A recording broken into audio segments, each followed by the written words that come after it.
தேவ சந்நிதிக்கு ரெண்டு, சன்னதியும் ஒண்ணு சமூகம், இந்த ரெண்டுமே ஒரே மீனிங்ல எடுத்துக்கலாம்.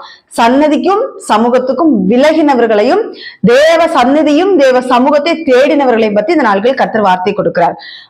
ஆதியாகமம் 3ஆம் அதிகாரம் 8வது வசனத்துல சொல்லப்பட்டிருக்கு. அதுல ஆதாமும் ஏவாளையும் பத்தி சொல்லப்பட்டிருக்குது. நீங்க ஆதியாகமம் 1ல இருந்து நம்ம வாசிச்சிருக்கிறோம். அநேக முறைகள் இந்த வார்த்தைகள் வெளிப்பட்டு இருக்கு. அதுல ஏவாள் அந்த பழத்தின் கனியை பறித்து ஆதாமுக்கு கொடுத்து 2 பேருமே என்ன செய்யறாங்கன்னா அந்த பழத்தை புசிக்கிறாங்க. ஆனால் அந்த மீறுதல் பண்ணதுனால அவர்கள் தேவ சமூகத்தை தேவ சன்னதியை விட்டு போகும்படியான ஒரு சூழ்நிலை உருவாகிறது.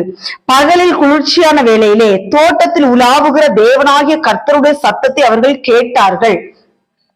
தேவனுடைய சன்னதியை விட்டு விலகிட்டாங்க. விலகி அவர்களுடைய காதுகளில் அவர்கள் மீறுதல் பண்ணிவிட்டார்கள். புசிக்க வேண்டாம், செய்ய வேண்டாம், இதை பார்க்க வேண்டாம். அது ஆண்டவர் சொல்றாரு, நீ அதை புசிக்காதன்னு சொல்றாரு.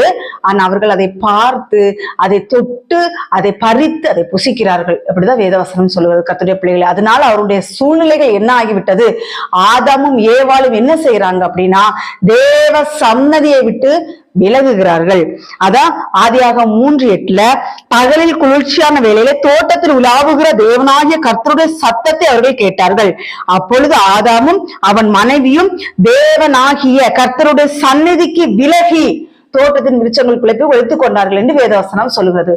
பாவம் செய்கிறாங்க அப்படின்னா உண்மையிலே அவருடைய சன்னதியில போய் நம்மளால உட்கார முடியாது. குற்ற மனசாட்சி நம்மள என்ன செஞ்சுட்டே இருக்கணும், கொன்னுக்கிட்டே இருக்கும். எப்படி அவருடைய முகத்துல போய் முழிக்கிறது, எப்படி நம்ம அவரை பார்க்கறது, எப்படி ஜெபம் பண்றது, எப்படி என்று சொல்லி ஒழிக்கக்கூடியதான சூழ்நிலைகள் என்ன செஞ்சிடும்னா உருவாகிரும் அப்படின்னு சொல்லி கர்த்தருடைய வார்த்தை வெளிப்படுகிறது. நம்ம நிறைய மனிதர்கள்